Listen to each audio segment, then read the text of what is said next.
Gods and goddesses in training, welcome back to the channel. It is Uncle Makara, all relations. Let's get started today with today's quick video. I have to attend another event today, so I can't be doing a live stream. However, I wanted to drop some massive wisdom tsunamis for you in regards to the topic of play. Play has been a concept that has come up so much in our path working. It's a little bit ridiculous to count.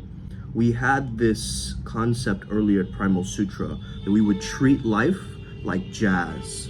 It sort of reminds me of that scene from the movie Soul as well, how he eventually understands that he has to fuse the theme of his life, which is jazz, with life itself to make it a more smoother experience for himself. It's the same type of concept in freestyle rap where you mess up in a cipher or you mess up with the freestyle rap, but you keep on going. You allow yourself to ride past the mistakes. You brush it off and you continue, okay? This kind of resilience mentality is also associated with play. Another thing that's associated with play is resourcefulness. So if you're playful, you're more resourceful, and if you're more resourceful, you're more successful. So a great way to have a takeaway from today's video, if somebody challenges you, as a joke, you can try this. You can take whatever they're telling you or the insult that they're telling you and amplify it, right? Amplify it to such an nth degree that it sounds, looks, feels ridiculous. And from the ridiculousness, you'll actually be able to reshape your reality, because the more playful you can make your reality, the more malleable it becomes in the hands of the manifester, okay? So you can make life like Play-Doh when you can play with each and every instance, to not call it token resistance, but playful resistance. So play is what makes masters out of hard workers, okay? Really important quote here. Women are much more naturally in a state of play than us guys, okay? They're very playful in their own nature. They're expressive, they're open, they're light, they're fun. Us guys, we have a tougher time with that.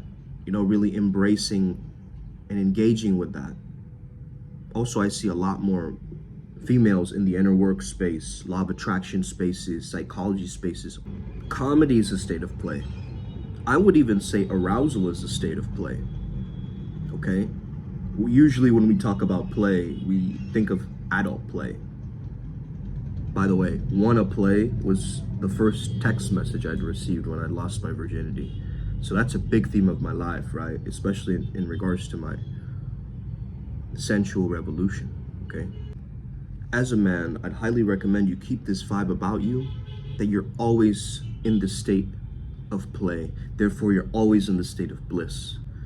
Now, I'm not saying so much playfulness that it's goofy, so much playfulness that it's immature, and you're bypassing things and you're using humor as a crutch. Because I've been there too, okay? I'm not talking about that. I'm saying you can melt each moment with your playfulness from your open-heartedness, and understand you can merge the lover with the warrior. We have a Lionsgate portal coming up on 8/8. So those of you watching this, I highly recommend that you command your subconscious mind on that date, especially adepts for Primal Sutra. It's gonna be a great time for reprogramming. But notice what you already have around you. That's a big download that came yesterday, actually. We did a session with one of our adepts, Robert, and it was great, man. It went on way longer than our initial planned time, but it was an epic session. A lot of things came up. One of the things that came up, also, I had to reflect on this quality myself, is using what is already at your availability, right? Like being able to use the deck of cards that you're dealt with. There's a specific set of circumstances that you are in right now. Now it's time to play with them. Now it's time to play with them to help you actually propel your storyline forward and not bring it back. Is a person who's insecure playful? Is a person who's angry playful?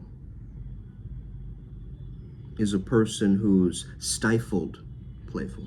They can be, right? If they learn to be a pleasure alchemist like us. You know, the type of play that's like the delusional wins of rappers being better than everybody else, you know?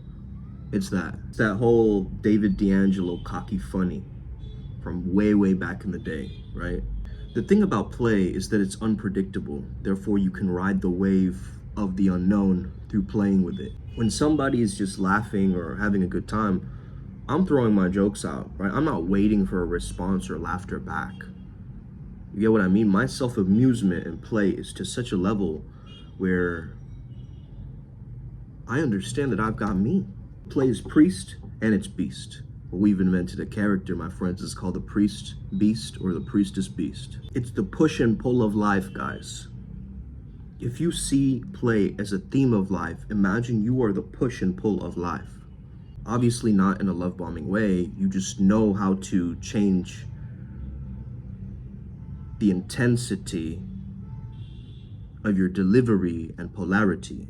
It's mwah and ill, right, at the same time. When I feel that things get challenging in my life and life's kind of just stomping on me, right, I have to learn to play with it. I've stopped making that a significant factor to life. I've stopped having fun with it. I've cut off aspects of my inner child.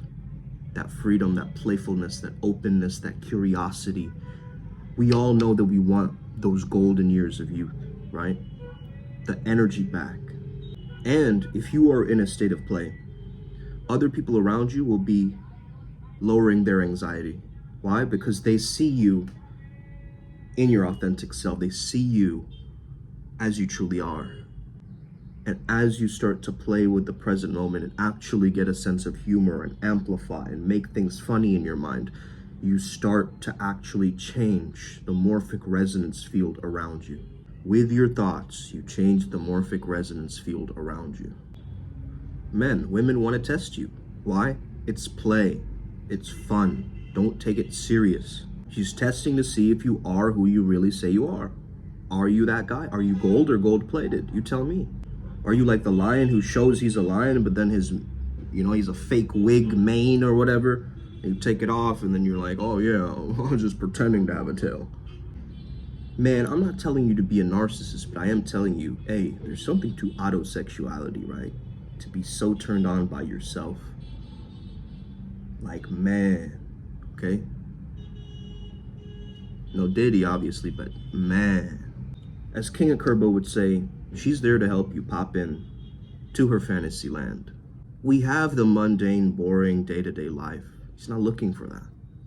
He's looking for the spontaneity, that sheer brilliance and excellence of somebody who's playing with their craft and not executing. I'm the playful executioner. Remember this, they need the most rare. They need the most rare. They need the most rarest version of you. You're still not a rare breed yet. You see yourself and you see other animals on the road, and you're like, yeah, that guy's kind of like me. Or that looks like my doppelganger. Nobody should be your doppelganger, my friend. Come on now. In the jungle, especially in the mating game, in the jungle, you gotta stand out. It's your own protectiveness. Why do you even think a peacock has these feathers? It's a danger to itself. It's attracting itself to all these unwanted energies. But it's playing. It's basking in the beauty of that. The whole point of the word peacocking meant that you were just flaunting your stuff, man. It's not about the outcome. It's about having fun with it, okay? So hopefully this video gave you some perspective about play. And I can already see some of you guys are gonna watch this video, double down on your play, and remain in that abundance August frequency. Let's get it. Upward spiral. We're all gonna make it. May we never be the same again. May the flow be with you.